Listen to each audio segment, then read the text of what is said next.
The wagon wheel splintered apart on the rocky trail, just as the sun began its merciless descent toward the Texas horizon. And Hannah Olsen knew with sudden certainty that her stubborn pride might actually kill her this time. She stood there in the middle of nowhere, 20 miles outside Dalhart, Texas, staring at the broken wheel as if her glare alone could mend the shattered wood.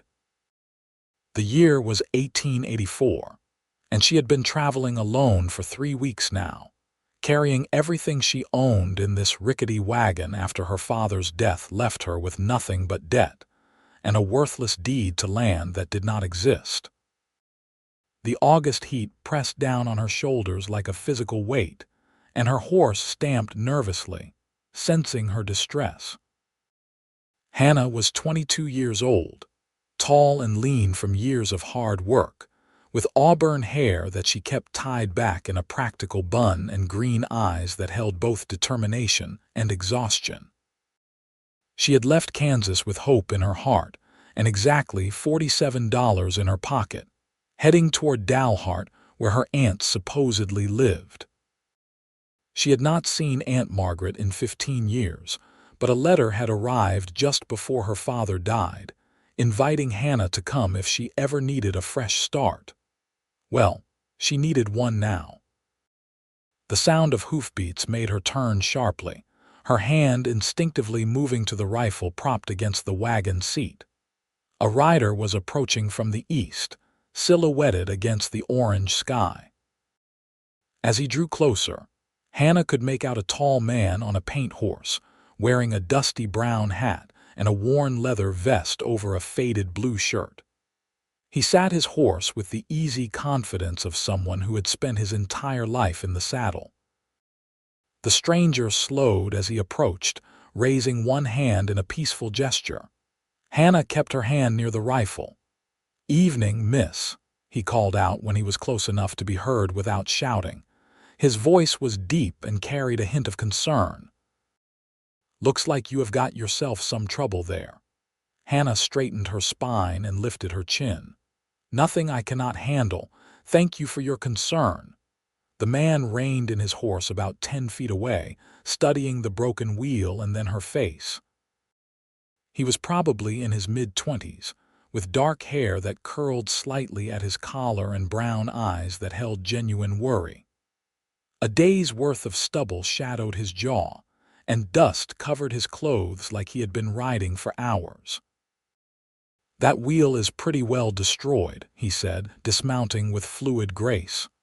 "Where are you heading?" "Dalhart," Hannah replied curtly. "And I said I can handle it." He took a step closer, and she could see the name badge pinned to his vest now, Deputy. Her stomach tightened slightly, but she held her ground. "Name is Austin Graham," he said, tipping his hat politely. "I am heading back to Dalhart myself after tracking some cattle rustlers up north. Did not catch them, unfortunately." He gestured toward the wheel. "I have got tools and supplies. I can help you fix that or at least get you to town safely." "I appreciate the offer, Deputy Graham, but I will manage on my own." Austin frowned, glancing at the darkening sky. "Miss, it will be full dark in less than an hour, and there are coyotes out here, not to mention the fact that those rustlers I mentioned might still be in the area. You cannot stay out here alone with a broken wagon." Hannah felt a flash of irritation mixed with fear, but she pushed both emotions down. She had learned the hard way that accepting help from men always came with strings attached. Her father's so-called friends had proven that after his death, circling like vultures with their generous offers that always included expectations she had no intention of meeting. "I have a rifle and I know how to use it," she said firmly. "I will be fine. Please continue on your way." Austin studied her for a long moment, his expression shifting from concern to something that looked like understanding. "You have had bad experiences," he said quietly. It was not a question. Hannah felt her cheeks heat but kept her voice steady. "My experiences are none of your concern." "Thank you for stopping, but I do not need your help." The deputy sighed, running a hand through his dark hair. "All right, miss, I cannot force you to accept help, but if you change your mind, Dalhart is about 20 miles west. Follow the setting sun and you will find it." He turned back toward his horse, then paused. "What is your name, at least? So if someone reports a missing woman, I will know who to look for." "Hannah Olsen. And no one will be reporting me missing because I will be in Dalhart tomorrow." Austin nodded slowly. "Miss Olsen, I truly hope so." He mounted his horse with easy grace, tipped his hat once more, and rode west toward town, leaving Hannah alone with her broken wagon and her stubborn pride. She watched him disappear into the gathering darkness, then turned to assess her situation more carefully. The wheel was beyond her ability to repair without proper tools. She could potentially fashion some kind of temporary fix, but not in the dark. Her best option would be to unhitch the horse, load what supplies she could carry, and walk to Dalhart, leaving the wagon behind. But that meant abandoning everything she owned except what she could fit in a bedroll and saddlebags. Hannah spent the next hour working by the light of the rising moon, sorting through her possessions and trying to decide what was essential. Her mother's wedding quilt, her father's pocket watch, the few dresses she owned. A photograph of her parents on their wedding day, the glass cracked but the image still visible. Cooking supplies, food, her rifle and ammunition, a canteen of water that was already half empty. By the time she finished, she had accepted the bitter truth that she would have to leave almost everything behind. She could lead the horse on foot and carry perhaps 30 pounds of supplies. Everything else would stay with the wagon, vulnerable to weather and thieves and wild animals. She was trying to figure out how to secure the wagon against scavengers when she heard hoofbeats again. Austin Graham rode back into view, leading a pack mule laden with supplies. Hannah felt her stomach drop with a mixture of relief and frustration. "I thought you went to Dalhart," she called out as he approached. "I got about 5 miles down the trail and could not stop thinking about you out here alone," he said, dismounting again. "So I am back. And before you refuse again, let me be clear that I brought camping supplies, tools, and enough food for both of us. I am going to make camp right here, fix your wheel in the morning, and escort you safely to Dalhart whether you like it or not." "You cannot just decide that," Hannah protested, even as part of her wanted to weep with gratitude. "I am a deputy, and it is my job to protect people in this county," Austin said, already unloading his mule. "Consider this official business if it makes you feel better about accepting help." "I already told you I do not need help." Austin stopped what he was doing and looked directly at her, his brown eyes serious in the moonlight. "Miss Olsen, I understand that you are proud and independent, and I respect that. I truly do. But pride does not fix broken wheels, and independence does not protect you from the very real dangers out here. I am not offering help because I think you are weak or incapable. I am offering because everyone needs help sometimes, and right now, you need it whether you want to admit it or not." Hannah felt tears prick her eyes and blinked them away furiously. "You do not understand. Then explain it to me." She was silent for a long moment, struggling with herself. Finally, she said quietly, "After my father died, men showed up offering help. They wanted to buy our land for nothing, or they wanted to marry me for the property, or they just wanted things I was not willing to give. Help always comes with a price." Austin's expression softened. "I am sorry you went through that. But I promise you, I am asking for nothing except that you let me help you get to Dalhart safely. No strings, no expectations, no price. Just one human being helping another. Why should I trust you?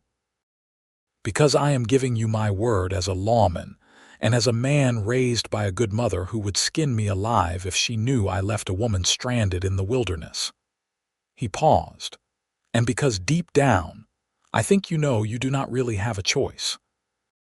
You can accept help gracefully, or you can put yourself in serious danger trying to prove you do not need it." Hannah wanted to argue, but exhaustion was catching up with her, and everything he said made sense even though she hated admitting it. Still, she shook her head. "I appreciate you coming back, Deputy Graham, but I will be fine. I was just about to make camp myself." Austin looked at her for a long moment, then set down the gear he was holding and walked over to stand directly in front of her. He was not threatening or aggressive, just utterly serious. "Hannah Olsen, I am not leaving until you let me stay." The words hung in the air between them, a declaration that was somehow both gentle and immovable. Hannah stared at him, seeing the determination in his eyes mixed with genuine concern. This was not a man who was going to take no for an answer, not because he wanted to control her, but because he genuinely cared about her safety. Something in her chest loosened slightly. "You are impossibly stubborn," she said, her voice wavering slightly. "Says the woman who refused help 3 times while stranded in the wilderness," Austin replied, and there was the ghost of a smile on his face. Hannah felt an unexpected laugh bubble up in her throat. It came out as more of a sob, the tension and fear and exhaustion of the past weeks finally breaking through her carefully maintained control. She pressed her hand to her mouth, trying to hold it together. "Hey," Austin said softly, and she felt his hand gently touch her shoulder. "It is all right. You are safe now. I promise." And somehow, despite everything she had learned about not trusting people, especially men, Hannah believed him. She nodded, unable to speak past the lump in her throat, and Austin squeezed her shoulder once before stepping back to give her space. "All right then," he said briskly, turning back to his supplies. "Let us get a proper camp set up. You must be hungry." Over the next hour, Austin proved himself competent and respectful. He set up 2 separate sleeping areas on opposite sides of the fire, giving Hannah privacy and space. He cooked a simple but filling meal of bacon, beans, and coffee over the campfire, and he kept up a steady stream of conversation that was friendly without being intrusive. Hannah learned that he was 25 years old, originally from Oklahoma, but had been working as a deputy in Dalhart for the past 3 years. His father had been a lawman too, killed in the line of duty when Austin was 17. His mother had remarried and now lived happily in Dallas with her new husband, who treated her well. "That is why I take this job seriously," Austin explained as they ate. "My father died protecting people, and I figure that is about the most honorable thing a person can do with their life. Plus, my stepfather is a good man, and watching him treat my mother with respect and kindness taught me what kind of man I want to be." Hannah found herself relaxing despite her earlier reservations. Austin was easy to talk to, and more importantly, he listened when she spoke. She told him about her father's death, the debts she discovered afterward, and her decision to come to Dalhart to find her aunt. "Margaret Olsen," Austin said thoughtfully. "I know her. She runs the boarding house on Main Street. Good woman, big heart. She will be glad to see you." Relief flooded through Hannah. "She is still there. I was worried the address might be outdated. Still there and doing well. She makes the best apple pie in the county, and she does not take nonsense from anyone." Austin grinned. "I think she and you will get along just fine." They talked late into the night, the fire crackling between them and the stars brilliant overhead. Hannah could not remember the last time she had felt this comfortable with another person, and it both pleased and frightened her. She had built walls around herself for good reasons, but Austin seemed to slip past her defenses without even trying. Finally, exhaustion won out over conversation, and they retired to their separate bedrolls. Hannah lay awake for a while, listening to the night sounds and the quiet breathing from the other side of the fire. For the first time in weeks, she felt safe enough to actually sleep deeply. She woke to the smell of coffee and the sound of metal on wood. Sitting up, she saw Austin already at work on her wagon wheel in the early morning light. He had his shirt sleeves rolled up, revealing tanned, muscular forearms, and his face was set in concentration as he carefully fitted new spokes into the wheel hub. Hannah quickly braided her hair and splashed water on her face from her canteen before joining him. "You did not have to start without me," she said. Austin looked up with a smile. "You needed the sleep. Besides, I am almost done. This wheel was in worse shape than I thought, but I brought enough spare wood to make it work. It will not be pretty, but it will get you to Dalhart. How much do I owe you for the materials?" "Nothing. I keep repair supplies for emergencies, and this qualifies." Hannah bristled slightly. "I do not take charity." "It is not charity, it is part of my job." Austin straightened, wiping his hands on his pants. "But if it makes you feel better, you can buy me a slice of your aunt's famous apple pie when we get to town." "Deal," she could not help smiling. "Deal." They ate a quick breakfast, and then Austin finished the wheel repair while Hannah packed up the camp. Working together, they had the wheel mounted and the wagon ready to roll within another hour. The sun was still low in the sky when they finally started the journey toward Dalhart, Hannah driving her wagon while Austin rode alongside on his paint horse, leading the pack mule. The landscape was harsh but beautiful, all golden grass and distant mesas under a sky so blue it hurt to look at. They saw antelope in the distance and a hawk circling overhead. Austin pointed out landmarks and told her stories about the area, making the long miles pass more quickly. Around midday, they stopped to rest the animals and eat a cold lunch. Hannah found herself watching Austin as he tended to his horse, noting the gentle way he handled the animal and the competence of his movements. He was handsome, she acknowledged to herself, but more than that, he was kind and genuine in a way that made her want to trust him despite her better judgment. "Can I ask you something?" Hannah said as they sat in the shade of the wagon. "Of course. Why did you really come back last night?" "The truth." Austin was quiet for a moment, turning his coffee cup in his hands. "The truth is I could not stomach the idea of something bad happening to you when I could have prevented it. And maybe because when I looked at you, I saw someone who was trying so hard to be strong that they forgot it is okay to be vulnerable sometimes. That struck a chord with me because I have been there. When, after my father died, I was so determined to prove I could handle it, to be the man of the family, that I nearly destroyed myself trying. My mother finally sat me down and told me that real strength is knowing when to ask for help, not refusing it out of pride." Hannah absorbed this, recognizing the truth in his words. "I spent so long being disappointed by people that I forgot some of them might actually be decent. Can I tell you what I see when I look at you?" Austin asked softly. She met his eyes, surprised by the intensity in them. "What?"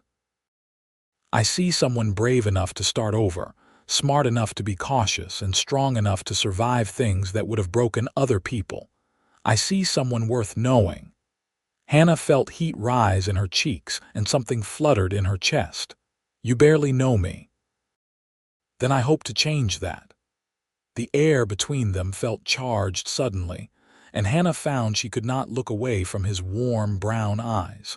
Something was happening here, something she had not expected or prepared for.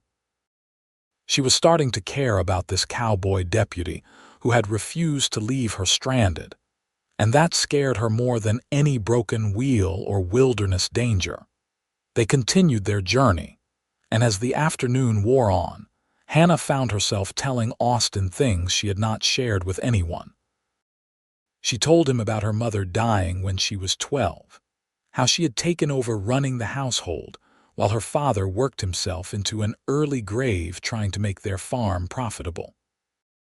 She told him about the loneliness of being the only child, about watching other girls her age get married and have families while she stayed home to care for her increasingly bitter father.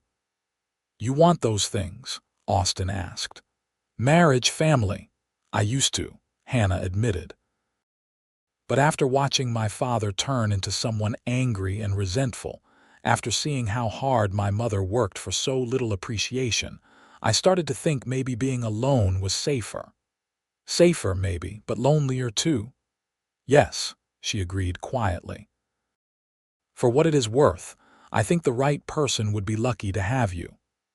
Hannah glanced at him sharply, but his expression was sincere, not flirtatious. "You think so? I know so.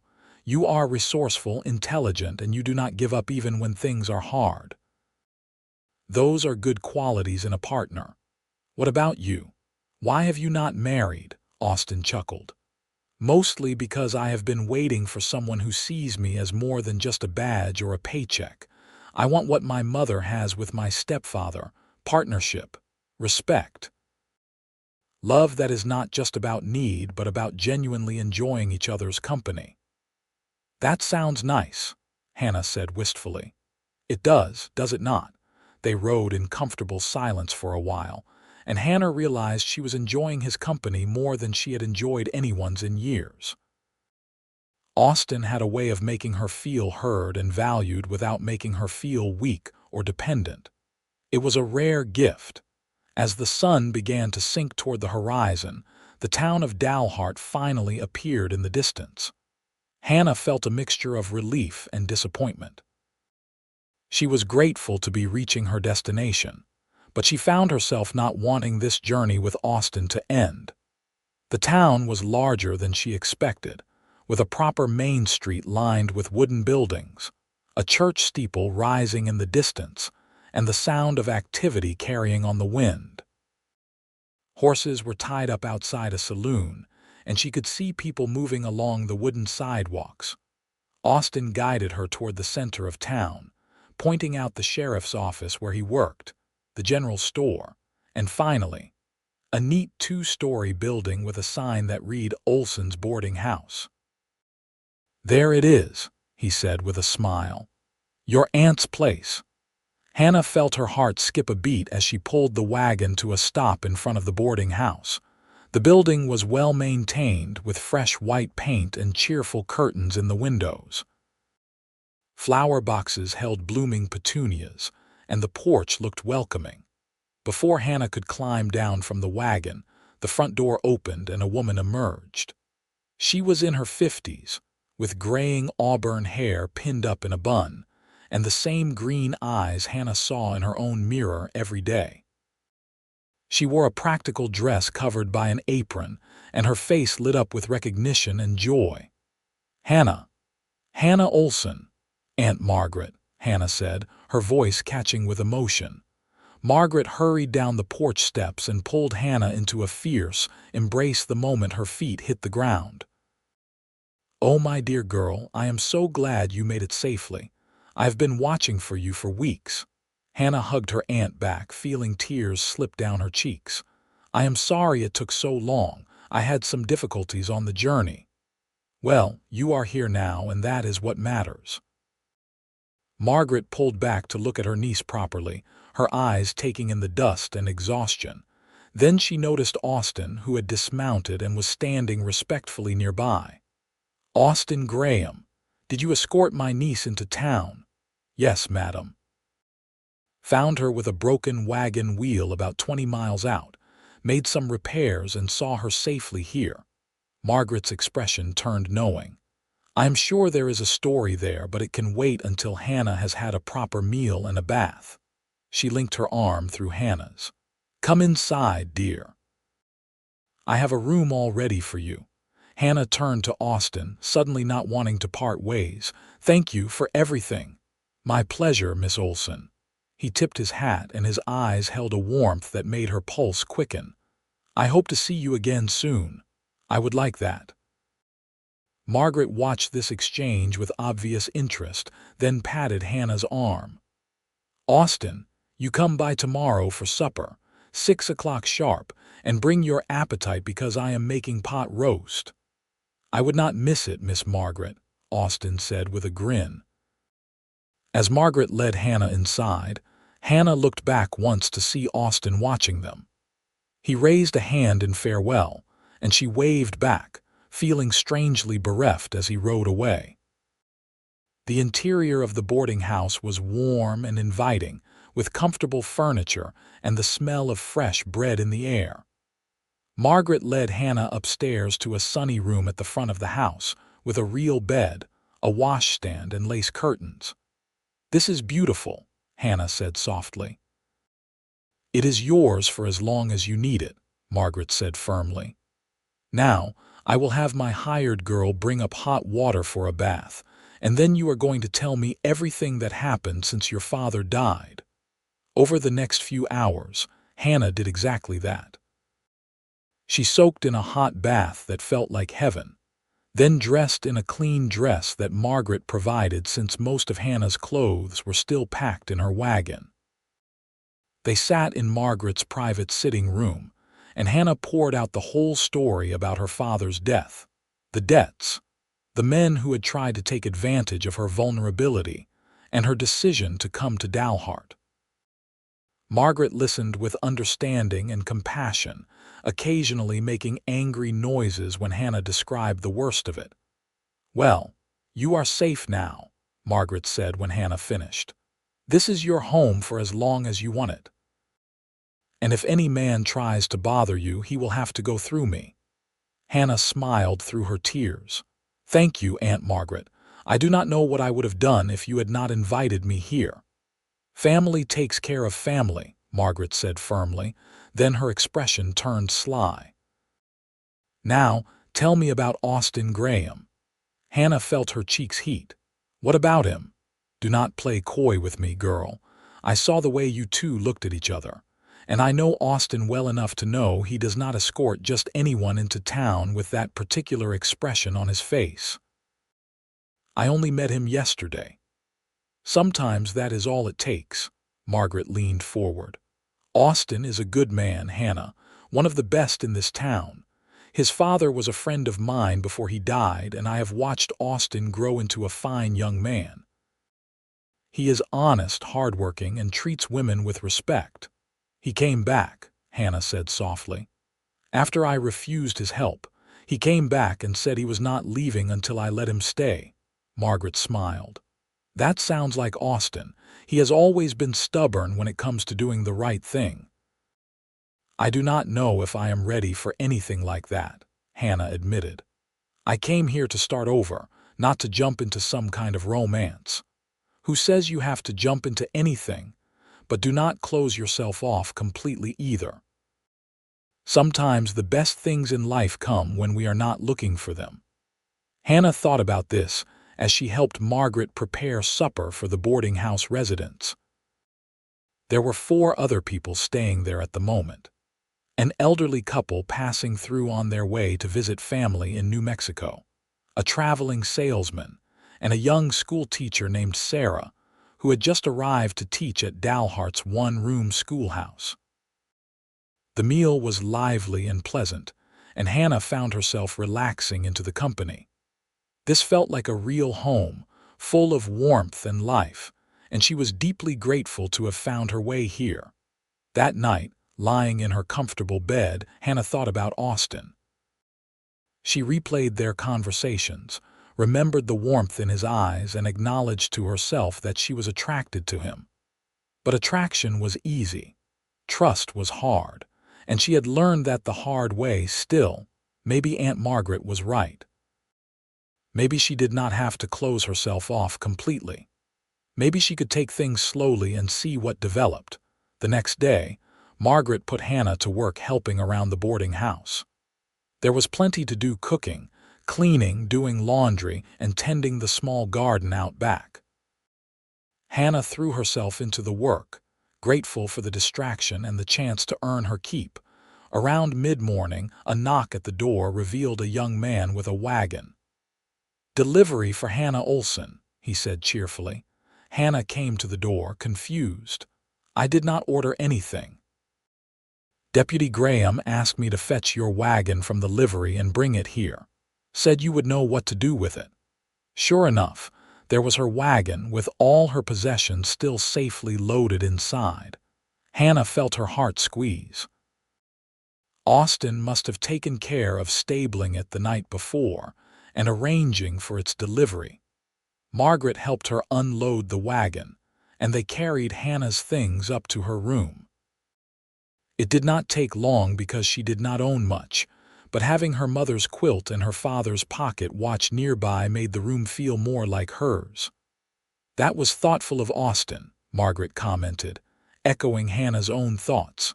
"Very thoughtful," Hannah agreed.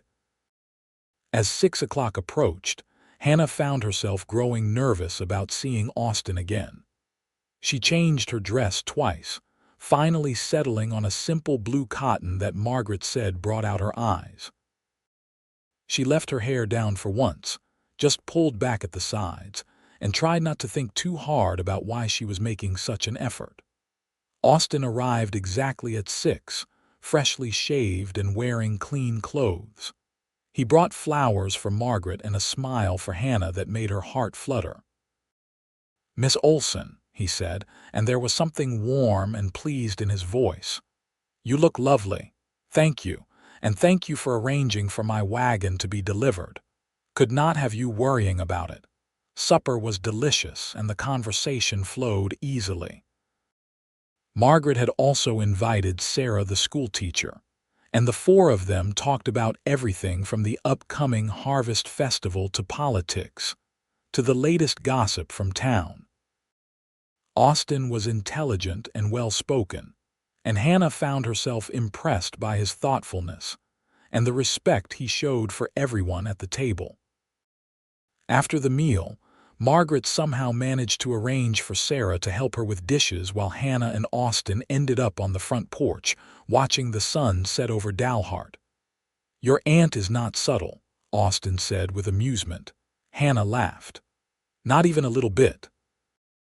They sat in the porch chairs, a comfortable distance apart, and for a while just enjoyed the evening air and the quiet sounds of the town settling down for the night. "How are you settling in?" Austin asked. "Better than I expected." "Margaret is wonderful and it feels good to have a place to belong again." "I am glad." He paused. "Hannah, I want to be honest with you about something." She turned to look at him, her heart speeding up slightly. "What is it?" "I have not been able to stop thinking about you since we met. I know it has only been 2 days and I know you have reasons to be cautious, but I would very much like to get to know you better, properly, if you are open to that." Hannah took a breath, considering her words carefully. "I am attracted to you," she said honestly, "but I am also scared. I have been let down by a lot of people, and I do not know if I am ready to trust someone new. I understand that, and I am not asking you to trust me right away. I am just asking for a chance to earn it." Austin leaned forward earnestly. "We can take things as slowly as you need. I would just like to spend time with you, let you get to know me and see where things go naturally." "What does that look like practically?" "Well, there is a church social next Sunday. Maybe I could escort you.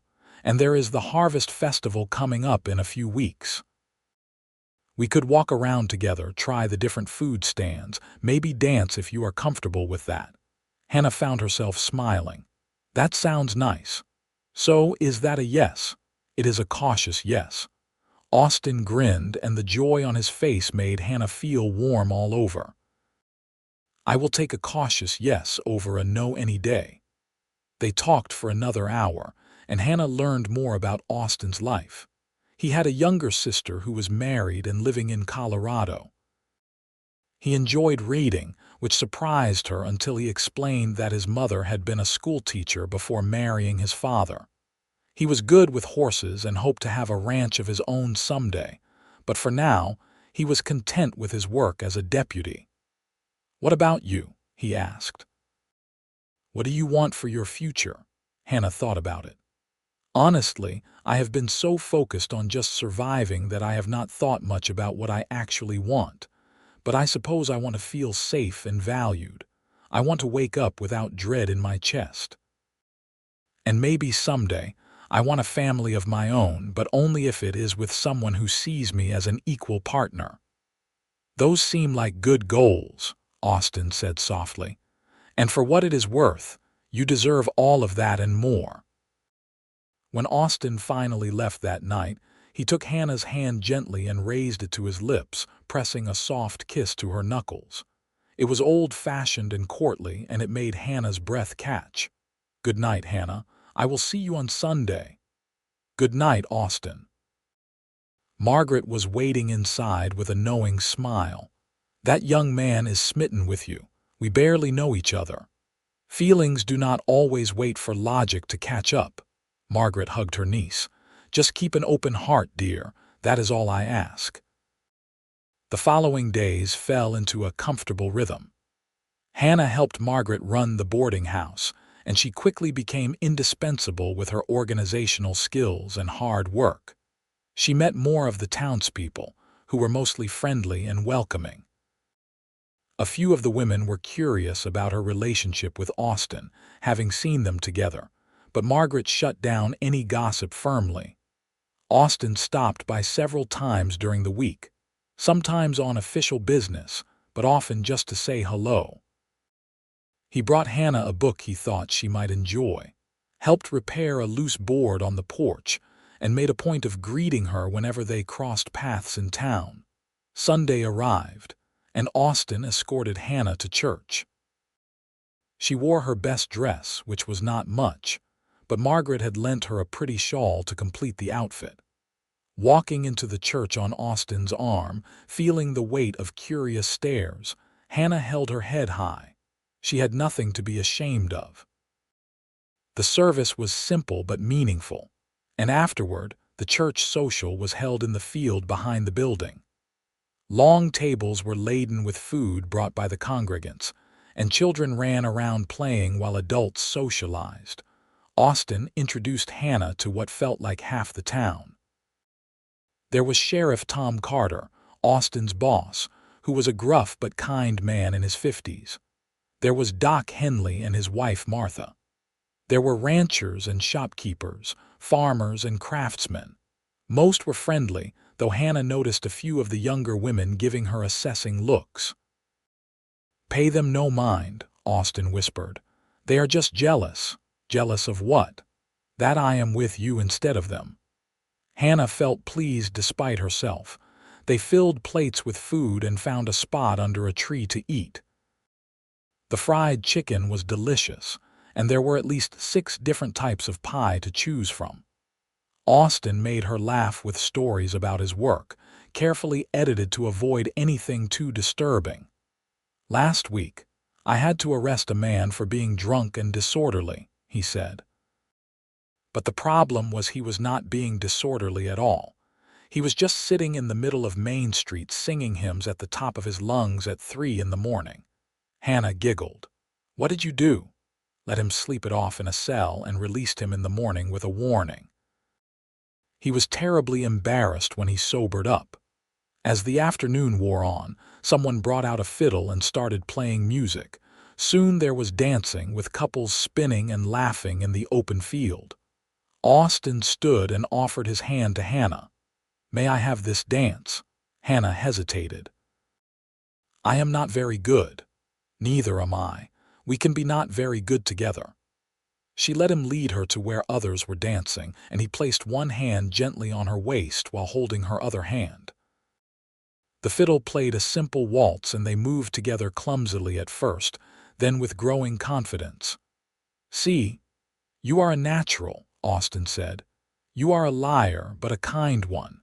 He laughed, and the sound made Hannah feel light and happy in a way she had almost forgotten was possible. They danced through several songs, and with each one, Hannah felt herself relaxing more into Austin's arms, trusting him to lead, enjoying the simple pleasure of moving together. When they finally stopped to catch their breath, Austin got them both cups of lemonade, and they watched the other dancers while sipping the sweet, cold drink. "I am having a wonderful time," Hannah admitted. "So am I. Best Sunday I've had in months." They stayed until the social began to wind down, and then Austin walked Hannah back to the boarding house. The evening air was cool and pleasant, and they took their time, talking easily about everything and nothing. At the boarding house steps, Austin paused. "Hannah, I want to kiss you." "But only if you want that too." Hannah's heart pounded. "I want that," she whispered. Austin cupped her face gently with both hands and leaned in slowly, giving her plenty of time to change her mind. But Hannah did not want to change her mind. When his lips met hers, soft and sweet, she felt something spark to life in her chest. The kiss was gentle and respectful but held the promise of deeper feelings. When they pulled apart, Austin rested his forehead against hers for a moment. "You are remarkable, Hannah Olsen." "You are pretty remarkable yourself, Austin Graham." He kissed her once more, quickly this time, then stepped back with obvious reluctance. "I should let you go inside before your aunt sends out a search party." Hannah laughed, feeling giddy and young. "Good night, Austin. Good night. I will see you soon." She watched him walk away, then practically floated inside. Margaret was waiting up, reading by lamplight in the parlor. "Good evening," she asked innocently. "Wonderful evening," Hannah confirmed. "I am glad, dear." Hannah headed upstairs to her room, and as she got ready for bed, she caught herself humming the tune from the dance. She was falling for Austin Graham, she realized. Actually falling for him, despite all her defenses and caution. It was terrifying and exhilarating in equal measure. Over the next few weeks, Hannah and Austin grew closer. He took her on picnics outside of town, where they could talk privately. She attended more social events on his arm, gradually becoming a familiar and accepted part of the community. They stole kisses on the porch when they thought no one was looking, though Margaret always seemed to know and would clear her throat meaningfully from inside. Hannah also found her own place in Dalhart. She helped Margaret run the boarding house and discovered she had a talent for managing the business side of things. She made friends with Sarah, the schoolteacher, and some of the other young women in town. She felt herself healing from the wounds of the past, slowly learning to trust again. One evening in late September, Austin arrived at the boarding house looking troubled. Hannah immediately noticed his expression and led him to the porch where they could talk privately. "What is wrong?" she asked. Austin ran a hand through his hair. A gesture she had learned meant he was worried. "There is a situation. You remember those cattle rustlers I was tracking when I found you?" "Yes. We finally caught them, but in the process I had to shoot one of them. He is not dead, but it was close. And even though I know I did the right thing, it still sits heavy on me." Hannah took his hands in hers. "Tell me what happened." Austin explained how he and Sheriff Carter had tracked the rustlers to a canyon where they were hiding with stolen cattle. When confronted, one of the men had drawn on the sheriff, and Austin had shot him to protect his boss. The man would survive, but it had been Austin's first time actually shooting someone in the line of duty. "I always knew it might come to that," Austin said quietly. "But knowing it and living it are different things." "You saved Sheriff Carter's life," Hannah said firmly. "And you did not kill that man, even though you probably could have. You are a good man, Austin. This does not change that. What if I have nightmares? What if I become haunted by it? Then I will be here to help you through it," Hannah said without hesitation. "That is what people who care about each other do." Austin looked at her with such intensity that Hannah felt her breath catch. "You care about me?" "Yes, very much. I care about you too, more than care if I am being honest." He stood and pulled her to her feet, holding both her hands. "Hannah, I am falling in love with you. I know it has only been a few weeks, but I cannot help how I feel. You are brave and strong and kind, and when I am with you, I feel like I can be my whole self, not just the deputy or the tough guy. You see me, really see me, and that means everything." Hannah felt tears prick her eyes. "I am falling in love with you too, and it terrifies me." "Why?" "Because I have already lost so much. What if I lose you too?" Austin pulled her into his arms, holding her close. "You are not going to lose me. I am right here, and I am not going anywhere. I promise you that." "You cannot promise that. Your job is dangerous." "You are right.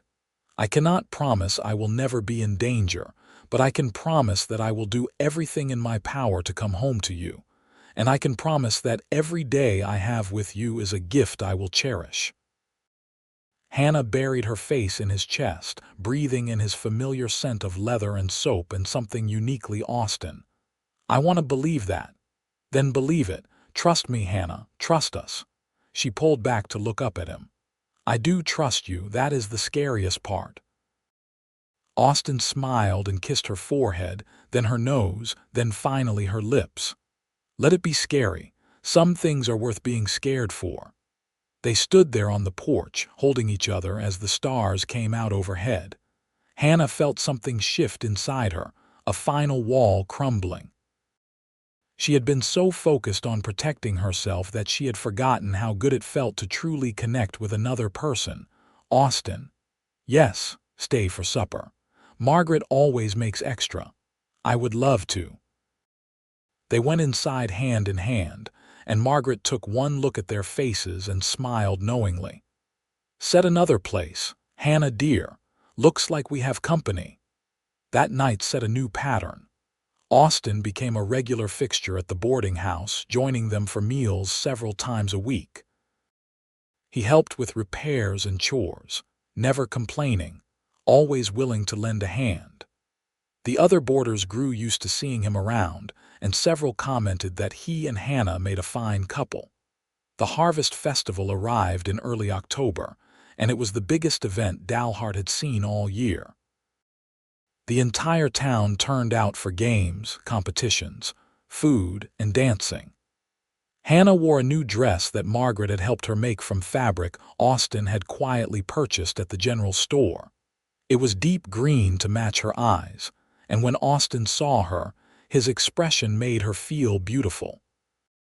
They spent the day together, trying their hand at various games. Austin won her a ribbon at the shooting competition, and Hannah surprised him by placing second in the pie baking contest. They ate roasted corn and candied apples, watched the children's sack races, and applauded when Margaret won the quilting competition. As evening fell, the dancing began. This time, Hannah was confident in Austin's arms, and they moved together smoothly, as if they had been dancing together for years. Other couples swirled around them, but Hannah was aware only of Austin, of his hand on her waist and the warmth in his eyes. "What are you thinking about?" He asked softly. "How happy I am. I did not think I could feel this way again." "Again?" "I was happy once, when I was very young and my mother was still alive. But after she died, everything became harder, and then after my father died, I thought I might never feel joy again.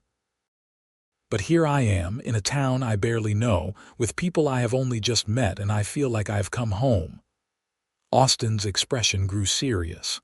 "Hannah, I want to talk to you about something important." Her heart skipped a beat. "All right.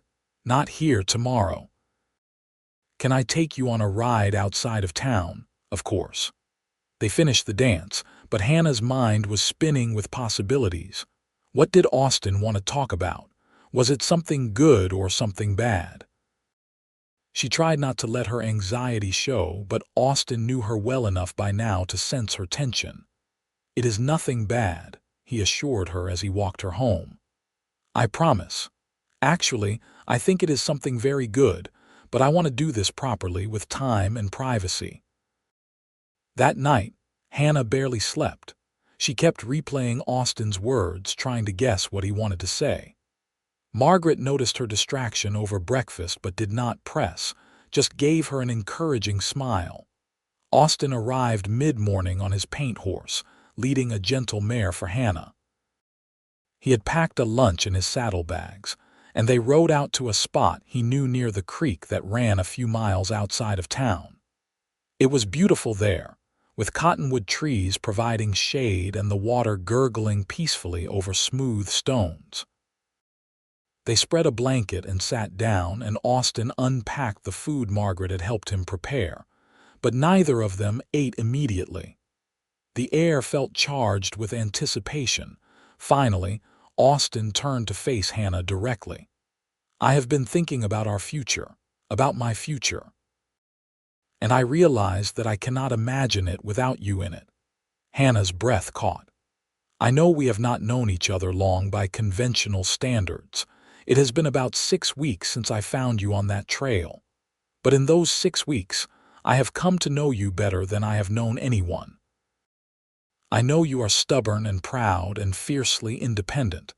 I know you like your coffee sweet and your eggs scrambled.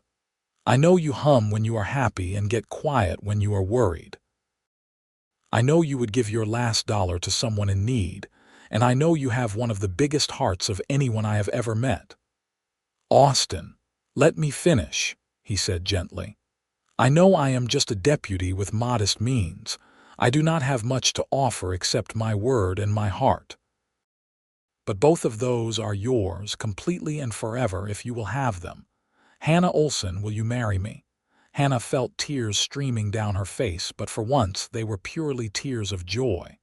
"Yes," she said. "Yes, I will marry you." Austin whooped with happiness and pulled her into his arms, kissing her soundly. When they finally broke apart, he reached into his pocket and pulled out a simple gold band with a small but beautiful green stone. "It was my grandmother's," he explained. "My mother gave it to me before I left Oklahoma. She said to save it for the right woman." He slipped it onto Hannah's finger. "Fits perfectly." Hannah stared at the ring, then at Austin, then back at the ring. "I cannot believe this is real. It is real. We are real.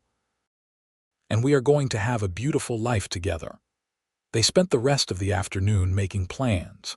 They decided on a December wedding, giving them a few months to prepare. Austin wanted to find them a small house to rent in town, something with a yard where they could eventually have children. Hannah wanted a simple ceremony in the church with just close friends and family. "I am not sure my sister will be able to make it from Colorado with winter coming on," Austin said, "but I will write to her and my mother. They will both be thrilled." "I wish my father could be here," Hannah said wistfully. "For all his faults, he loved me in his own way. I think he would have approved of you. I wish I could have met him. And your mother." They talked until the sun began to set, then reluctantly packed up and headed back to town. Hannah could not stop looking at the ring on her finger, could not stop smiling. Margaret took one look at them when they returned and immediately burst into happy tears. "I knew it. I knew from the moment I saw you two together." Word spread quickly through Dalhart that the deputy and the boarding house owner's niece were engaged. The townspeople were generally pleased, as Austin was well liked, and Hannah had won people over with her kindness and hard work. The women immediately began planning a wedding shower, and the men teased Austin mercilessly about settling down. The next few weeks were a whirlwind of activity. Austin found a small house to rent on the edge of town, with 2 bedrooms, a nice kitchen, and a small barn for their horses. It needed some work, but he set about making repairs in his spare time. Hannah helped when she could, and they spent hours planning how to arrange the furniture and where to plant a garden come spring. Letters arrived from Austin's mother and sister, both expressing joy and sending their blessings. His mother sent some family linens and his grandmother's wedding quilt. His sister sent a beautiful carved wooden box for Hannah to keep her special things in. Margaret threw herself into preparing for the wedding with enthusiasm, enlisting Sarah and some of the other women to help. They sewed Hannah a wedding dress in cream-colored satin with lace at the collar and sleeves. It was simple but elegant, and when Hannah tried it on, she felt like a princess. There were moments of doubt, of course. Late at night, Hannah sometimes woke in a panic, convinced something would go wrong, that she would lose Austen the way she had lost everyone else she loved. But then she would remind herself of Austen's steadiness, his integrity, his love, and the panic would ease. One evening in late November, Hannah confided these fears to Margaret. "It is natural to be scared," Margaret said, pouring them both tea. "Love requires vulnerability, and vulnerability is terrifying for someone who has been hurt. But Hannah, you cannot let fear rob you of happiness. Austen is a good man. He loves you deeply. Yes, something could go wrong. Life is uncertain, but refusing to love because you are afraid of losing that love is not really living. What if I am not a good wife? What if I do not know how to make a marriage work? No one knows how at first. Marriage is something you learn together day by day. You make mistakes and forgive each other. You work through problems instead of running from them. And most importantly, you choose each other every single day, even when it is hard." "You sound like you speak from experience." Margaret smiled sadly. "I was married once, a long time ago. My husband died in a mining accident after only 3 years of marriage. I loved him desperately, and losing him nearly destroyed me. For years, I closed myself off from the possibility of loving again, and now I regret that. I regret all the years I spent alone out of fear. Do not make my mistake, Hannah. If you love Austen and he loves you, that is a precious gift. Embrace it fully." Hannah hugged her aunt tightly. "Thank you for everything. I do not know what I would have done without you." "Family takes care of family," Margaret repeated. "And soon you will have a new family with Austen." December arrived with cold winds and the threat of snow. The wedding was planned for the 15th, giving them time to prepare, but not so long that winter would make travel impossible. Austen's mother and sister sent word that they would not be able to make the journey due to weather, but they sent their love and promised to visit come spring. Hannah was disappointed, but understood. Instead, Margaret stepped fully into the role of mother figure, helping with all the last-minute preparations and offering wisdom and support. The night before the wedding, Margaret insisted that Hannah and Austen spend the evening apart, citing tradition. Hannah had supper with Margaret and Sarah, and they talked late into the night about marriage and love and the future. "Are you nervous?" Sarah asked. "Terrified," Hannah admitted, "but also more excited than I have ever been." "Austen is lucky to have you," Sarah said warmly. "You are going to make him very happy." Hannah slept fitfully that night, her mind too full of thoughts to fully rest. But when morning came and Margaret helped her into her wedding dress, all the nervousness fell away. She was ready. She was sure. The church was decorated simply with pine boughs and candles. The whole town seemed to have turned out, filling the pews with friendly faces. Sheriff Carter stood up with Austen as his best man, while Margaret stood with Hannah. But Hannah barely noticed any of it. From the moment she started walking down the aisle and saw Austen waiting for her at the altar, she saw only him. He wore his best suit, and his dark hair was neatly combed, but it was the expression on his face that took her breath away. He looked at her like she was the most precious thing in the world, like he could not believe his good fortune. The ceremony itself was brief, but meaningful. They exchanged vows in steady voices, promising to love and honor each other for all their days. When the preacher pronounced them husband and wife, Austen kissed her with such tenderness that Hannah felt tears slip down her cheeks. The reception was held at the boarding house, which Margaret had decorated beautifully. There was food and music and dancing, and everyone seemed determined to celebrate the new couple. Hannah danced with Austen, with Sheriff Carter, with Margaret's hired man, and with half a dozen other townspeople. She laughed until her sides hurt and ate until she was full and felt surrounded by love and community. As the evening wound down, Austin and Hannah slipped away to their new home. Someone had thoughtfully lit the lamps and started a fire in the fireplace, and the small house glowed with warmth and welcome. Austin carried Hannah over the threshold, making her laugh, then set her gently on her feet. They stood in the center of their parlor, suddenly shy with each other despite all the time they had spent together. "Hello, husband," Hannah said softly. "Hello, wife," Austin replied with a smile. He pulled her close and kissed her, and this time there was heat behind the tenderness. This was their wedding night, the beginning of their life as husband and wife, and Hannah felt both nervous and eager. "Are you all right?" Austin asked, ever attentive to her feelings. "I am perfect," Hannah said honestly. "I am exactly where I want to be." They spent their wedding night learning each other in new ways, sharing intimacy and vulnerability.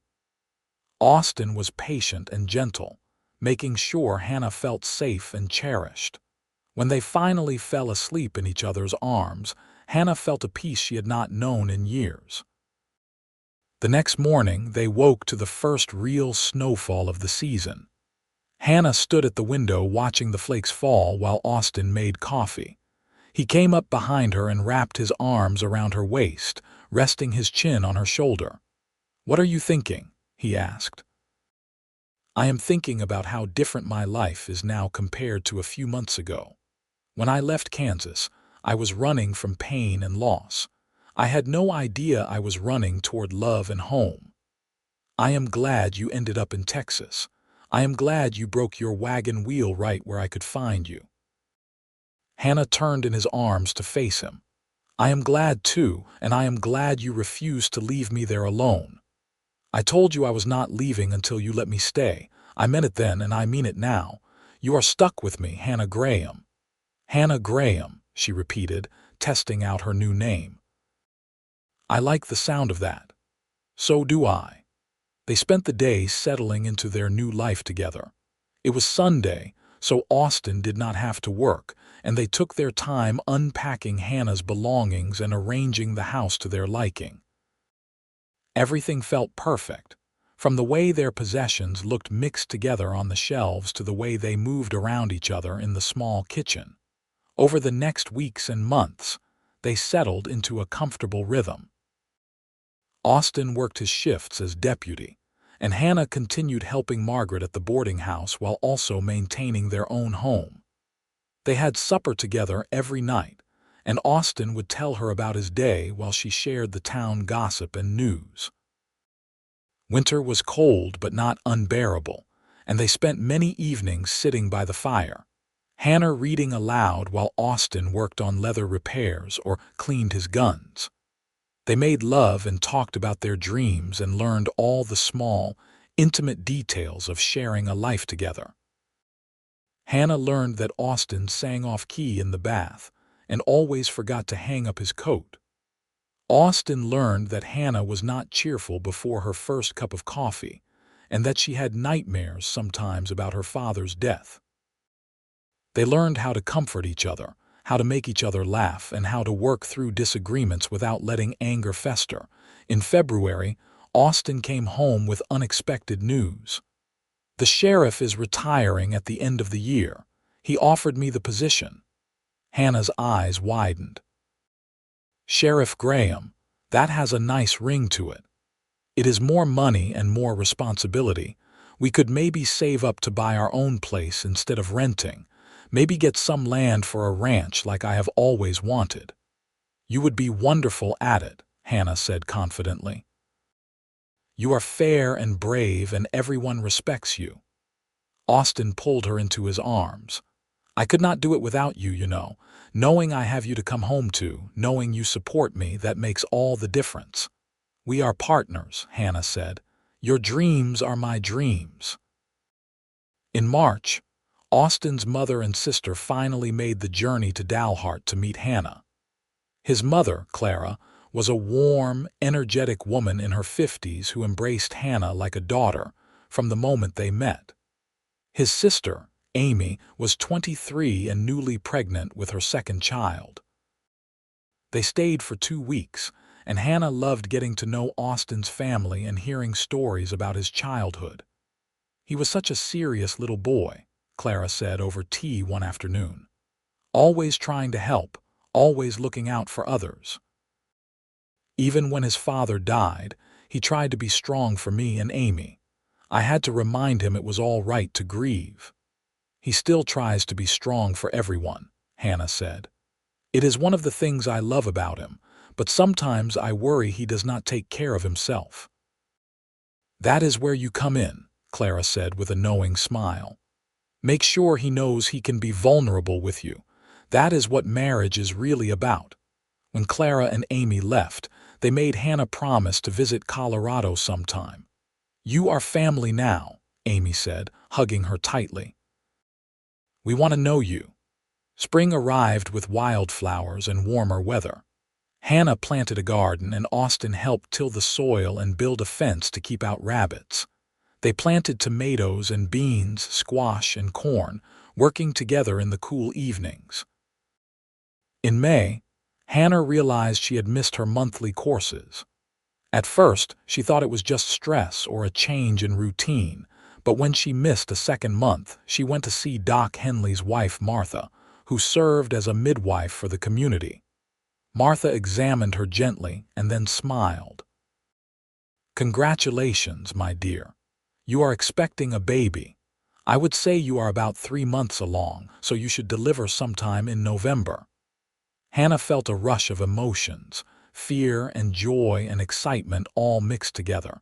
She could not wait to tell Austin, but she wanted to do it in a special way. That evening she made his favorite meal and waited until they had finished eating before taking his hand. "Austin, I have news, important news." He looked alarmed. "What is wrong?" "Nothing is wrong. Everything is very, very right." She placed his hand on her still flat stomach. "We are going to have a baby." Austin's face went through a series of expressions: shock, disbelief, wonder, and finally pure joy. "A baby? We are having a baby." "Yes. Martha says the baby should come in November." Austin let out a whoop and picked her up, spinning her around before setting her down carefully. "We are having a baby. I am going to be a father." He kissed her thoroughly, then dropped to his knees and pressed his face against her stomach. "Hello in there, little one. This is your father. I cannot wait to meet you." Hannah ran her fingers through his hair, overwhelmed with love. "You are going to be a wonderful father, and you are going to be an amazing mother." He stood and pulled her close. "Thank you. Thank you for this gift, for our family, for everything." They shared the news with Margaret and the rest of the town, and everyone was thrilled. The women immediately started knitting baby clothes and giving Hannah advice. Austin became even more protective, worrying about her lifting heavy things or working too hard. "I am pregnant, not fragile," Hannah reminded him gently when he tried to stop her from hanging laundry. "I know, but I cannot help worrying. You and the baby are the most important things in the world to me." As summer progressed, Hannah's belly grew round, and she felt the baby move for the first time in July. She immediately grabbed Austin's hand and placed it on her stomach so he could feel it too. The wonder on his face made her fall in love with him all over again. In September, Austin officially became Sheriff Graham. There was a small ceremony, and he looked so proud in his new badge that Hannah cried happy tears. The position came with a small increase in salary, and they began saving in earnest for their own piece of land. Hannah was too pregnant now to help much at the boarding house, so she focused on preparing their home for the baby. Austin built a beautiful cradle from oak wood, sanding it smooth and rubbing it with oil until it gleamed. Margaret sewed tiny gowns and blankets. Sarah organized a baby shower that left Hannah overwhelmed with gratitude and gifts. On a cold November morning, Hannah woke with contractions. Martha came to the house and stayed with her through the long day of labor. Austin paced nervously outside until Martha finally let him in to hold Hannah's hand. She gripped his fingers so hard she thought she might break them, but he never complained, just whispered encouragement and told her how strong and brave she was. Just after midnight on November 10th, 1885, Hannah gave birth to a healthy baby boy.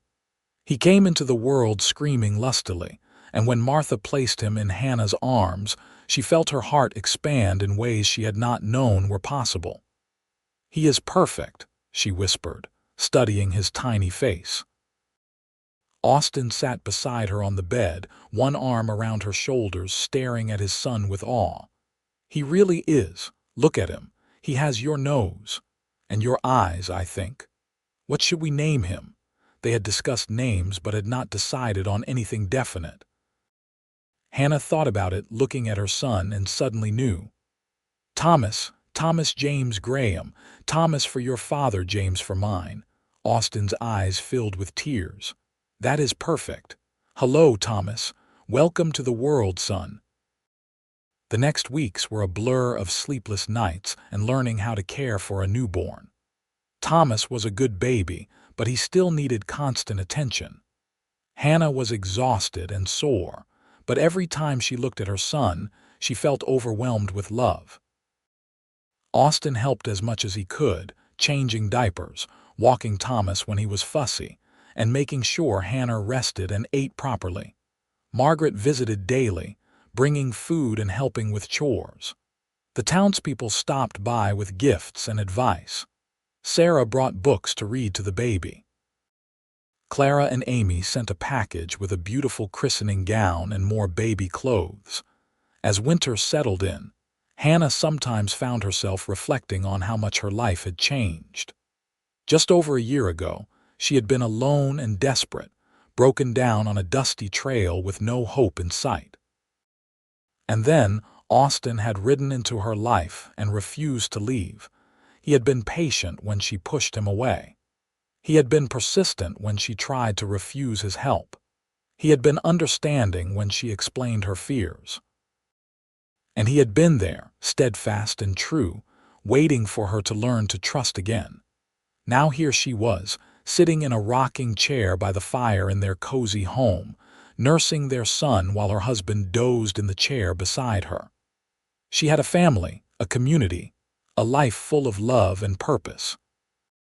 She had found home in the last place she expected, with a cowboy who had seen her at her most vulnerable and had chosen to stay. Thomas finished nursing, and Hannah burped him gently before settling him back in his cradle. Austin woke and smiled sleepily at her. "How are my two favorite people?" he asked. "We are wonderful." Hannah went to sit on Austin's lap and he wrapped his arms around her. "I was just thinking about how lucky I am. I am the lucky one. I got to marry the most stubborn, beautiful, amazing woman in Texas. I love you, Austin Graham. I love you too, Hannah Graham. More than I can ever say." They sat together in the quiet house, listening to their son breathe and watching the fire flicker. Outside, snow was falling gently, blanketing the world in white. The years that followed were full and happy. Austin proved to be an excellent sheriff, respected by the community and effective at keeping the peace. Hannah balanced motherhood with helping Margaret at the boarding house, and eventually taking over more of the business management as Margaret grew older. Thomas grew into a bright, active toddler with his father's serious nature and his mother's stubborn streak. When he was 2, Hannah discovered she was pregnant again, and in the spring of 1888, she gave birth to a daughter they named Clara Margaret, after both grandmothers. 2 years after that, another daughter arrived, Amy Rose. In 1890, Austin finally saved enough to buy a small ranch on the outskirts of Dalhart. It was just 20 acres with a modest house and barn, but it was theirs. They moved the family out there, and Austin began building the cattle operation he had always dreamed of. He continued working as sheriff while developing the ranch, and Hannah managed the household and helped with the ranch work when she could. The children grew up with open spaces and fresh air, learning to ride horses and tend cattle. Thomas was 10 when he announced he wanted to be a lawman like his father. Clara at 8 wanted to be a teacher like Miss Sarah. Little Amy at 6 just wanted to follow her older siblings around and get into everything. Margaret lived to see all 3 grandchildren grow healthy and strong. She passed peacefully in her sleep in 1892, and Hannah grieved deeply for the aunt who had given her a home when she needed it most.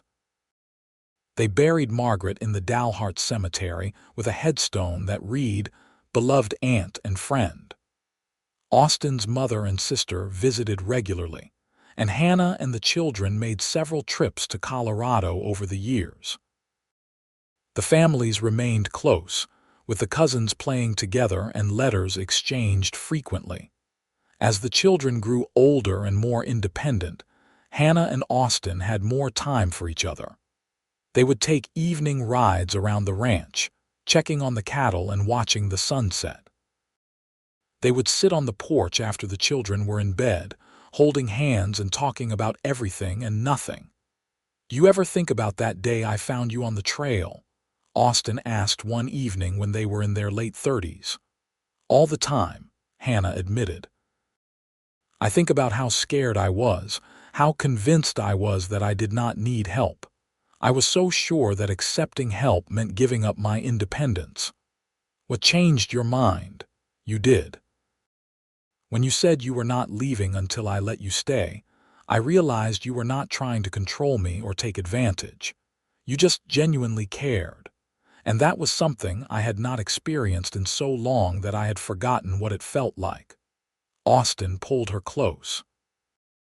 "Best decision I ever made, refusing to leave you there. Best decision I ever made was letting you stay." They sat in comfortable silence, watching the stars come out. After all these years, Hannah still sometimes marveled at how a single moment, a single broken wheel, a single stubborn cowboy had changed everything. Thomas grew up and did become a lawman, following in his father's footsteps. He married a nice girl from a neighboring ranch and gave Hannah and Austin their first grandchildren. Clara became a teacher, just as she had planned, and traveled to Dallas to attend a teaching college before returning to Dalhart to teach at the expanded school. Amy surprised everyone by developing a talent for training horses and eventually running her own successful breeding program. As Hannah and Austin aged, they watched their children build their own lives with pride and satisfaction. They became grandparents multiple times over, and their ranch house was always full of visiting family, especially during holidays. On their 30th wedding anniversary in 1915, their children threw them a party that brought together friends and family from all over Texas. Hannah wore a dress that Clara had made for her, and Austin wore his finest suit. They renewed their vows in the same church where they had married, and this time, all 3 of their children stood up with them, along with their spouses and grandchildren. At the reception, Austin stood and offered a toast. 30 years ago, I was just a deputy tracking cattle rustlers when I came across a woman with a broken wagon wheel and more pride than sense. Hannah laughed along with everyone else. She refused my help 3 times, Austin continued. And I realized that if I wanted to help her, I was going to have to be as stubborn as she was. So I told her I was not leaving until she let me stay. Little did I know that I would spend the rest of my life staying, and that it would be the greatest adventure I could imagine. He raised his glass. To my wife, Hannah, who taught me that the strongest people are the ones brave enough to accept help, who showed me that real love is built on trust and partnership, who gave me a family and a home and a life beyond my wildest dreams.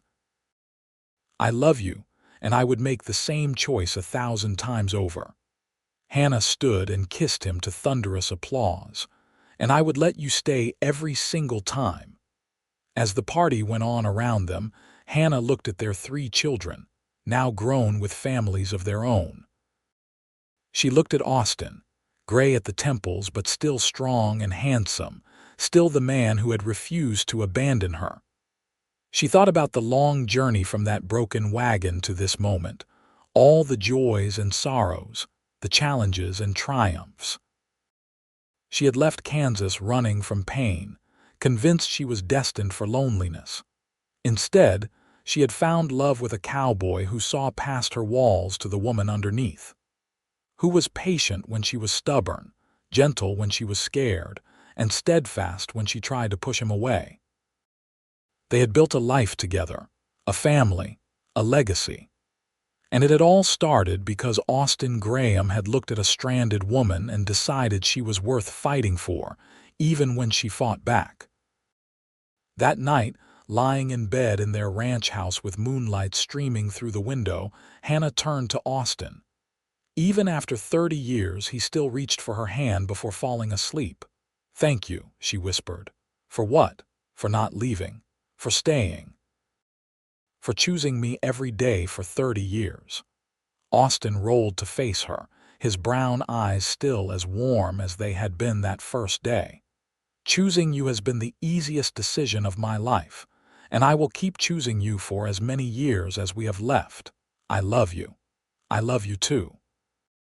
They fell asleep as they had every night for 3 decades, holding each other close, 2 souls who had found their home in each other.